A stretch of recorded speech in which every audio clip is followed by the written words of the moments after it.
Welcome to quality thought. My name is Ramana.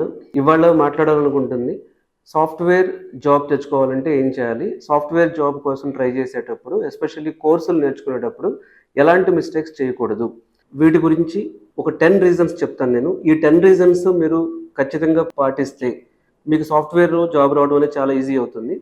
Reason number 1, మీరు software job కొట్టాలనుకున్నప్పుడు ఖచ్చితంగా course నేర్చుకుంటారు.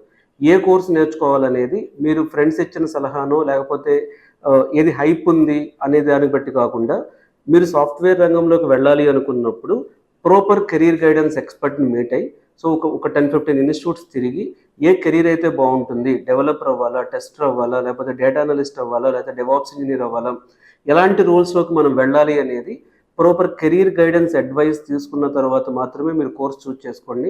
మీ friend join అయ్యాడు కాబట్టి, మీకు తెలిసిన వాళ్ళు దానిలో జాబ్ వచ్చింది కాబట్టి, లేకపోతే మీరు ఎక్కడో లేటెస్ట్ టెక్నాలజీ అని విన్నారని కాకుండా, సో మీకు ఏ కోర్స్ నేర్చుకుంటే మ్యాచ్ అవుతుంది అనేది. ఎందుకంటే ఐటీలో చాలా కోర్సెస్ ఉంటాయి, 1000+ కోర్సెస్ ఉంటాయి.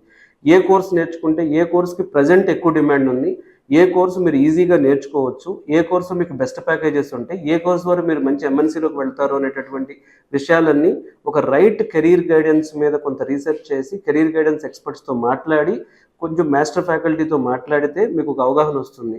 సో కెరీర్ గైడెన్స్ లేకుండా బ్లైండ్గా కోర్సెస్ జాయిన్ అవ్వద్దు. ఇది ఫస్ట్ రీజన్. సెకండ్, మీరు ఇంటర్న్షిప్ చేయండి.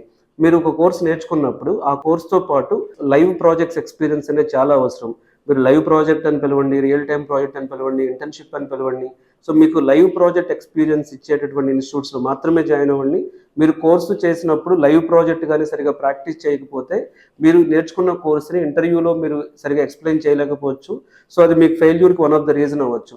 మూడవది, చాలామంది మనకి రూరల్ బ్యాక్గ్రౌండ్ నుంచి వస్తారు, వచ్చినప్పుడు కమ్యూనికేషన్ స్కిల్స్ ఉండవు. కమ్యూనికేషన్ ఉంటుంది కానీ వాళ్ళకి ఎక్స్ప్రెస్ చేసేటటువంటి కాన్ఫిడెన్స్ ఉండదు. సో మీరు ఈ తప్పు మాత్రం అసలు చేయకండి. మీరు టెక్నికల్ స్కిల్స్ మీద ఎంత ఫోకస్ పెడతారో ఎవ్రీడే ఒక 1-2 అవర్స్ కమ్యూనికేషన్ స్కిల్స్ మీద కూడా మీరు ఫోకస్ పెట్టండి. కమ్యూనికేషన్ స్కిల్స్ క్లాసెస్ జాయిన్ అవ్వండి. టెక్నికల్ స్కిల్స్కి ఈక్వల్గా కమ్యూనికేషన్ స్కిల్స్ ప్రిఫరెన్స్ కూడా ఇవ్వండి. Fourth one, real time faculty. చాలా ఇన్స్టిట్యూట్స్లో రియల్ టైం ఫ్యాకల్టీ ఉండరు. వాళ్ళు ఏం చేస్తారంటే అకాడమిక్ ఓరియంటేషన్లో టీచ్ చేస్తారు. ఇప్పుడు ఒక రియల్ టైం ఫ్యాకల్టీ, ఒక 10 years ఎక్స్పీరియన్స్ ఉన్న ఫ్యాకల్టీ ఐటీలో మంచి శాలరీలు వస్తున్నాయి. వాళ్ళు అన్ని సందర్భాల్లో టీచింగ్ ఫీల్డ్లో ఉండకపోవచ్చు. సో మీరు ఖచ్చితంగా కోర్స్ చేస్తున్నారంటే రియల్ టైం ఫ్యాకల్టీ ఉన్న ఇన్స్టిట్యూట్ మాత్రమే చూస్ చేసుకోండి.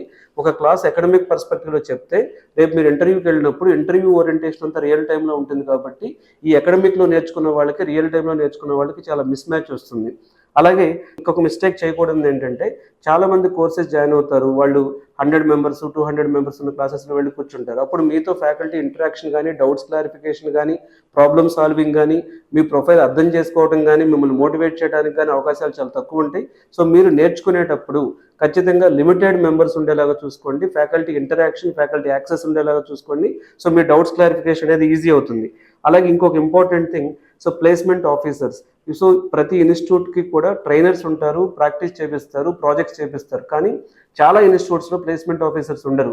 మీరు వెళ్ళినప్పుడు అడగాల్సింది ఏంటంటే, మీరు ఒక ఇన్స్టిట్యూట్లో అడ్మిషన్ తీసుకునేటప్పుడు తప్పకుండా అక్కడ ఎంతమంది ప్లేస్మెంట్ ఆఫీసర్స్ ఉన్నారు, వాళ్ళ క్లయింట్స్ ఎవరు, వాళ్ళు ఎలాంటి ప్యాకేజీలు ఇప్పించారు, వాళ్ళు 100 మంది నేర్చుకుంటే అందులో ఎంతమంది ప్లేస్ అవుతున్నారు, ఎన్ని ఇంటర్వ్యూస్కి వాళ్ళు పంపిస్తున్నారు అనేటువంటి పాయింట్స్ తెలుసుకోకుండా డైరెక్ట్గా ఇన్స్టిట్యూట్లో కానీ లేదా కోర్సులో కానీ జాయిన్ అవ్వడం అనేది మంచిది కాదు. సో ప్లేస్మెంట్ ఆఫీసర్స్ ఉన్న చోట మీరు ఇంటర్వ్యూస్కి వెళ్ళడానికి అవకాశం ఎక్కువ ఉంటుంది. అలాగే మాక్ ఇంటర్వ్యూస్. సో చాలామంది డైరెక్ట్గా కోర్స్ అయిపోతుంది, డైరెక్ట్గా మెయిన్ ఇంటర్వ్యూ ఫేస్ చేస్తారు. మెయిన్ ఇంటర్వ్యూలో ఫెయిల్ అవ్వగానే వాళ్ళ కాన్ఫిడెన్స్ లెవెల్స్ లో అయిపోతాయి.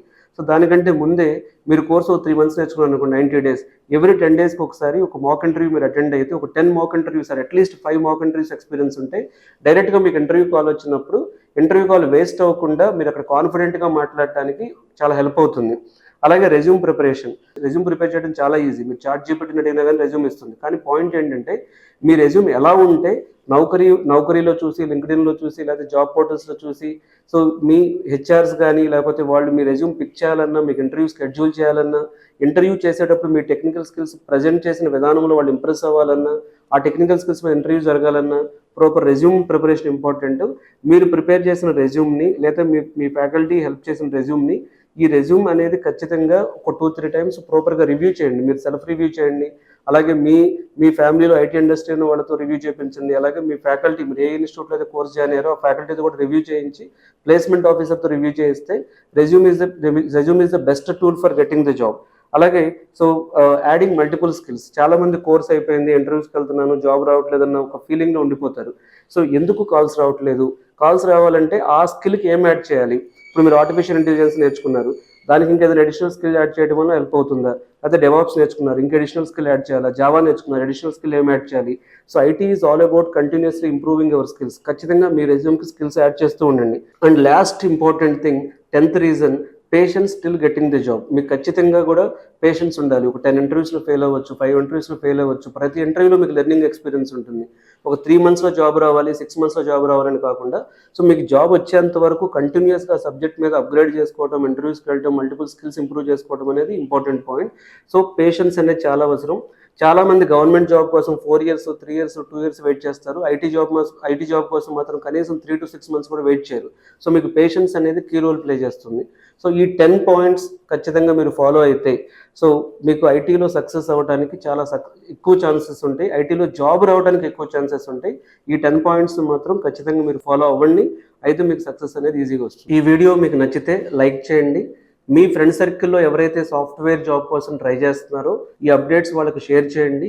సో సాఫ్ట్వేర్ ఇండస్ట్రీలో లేటెస్ట్ కెరీర్ అప్డేట్స్ గురించి quality thought YouTube channel subscribe చేయండి.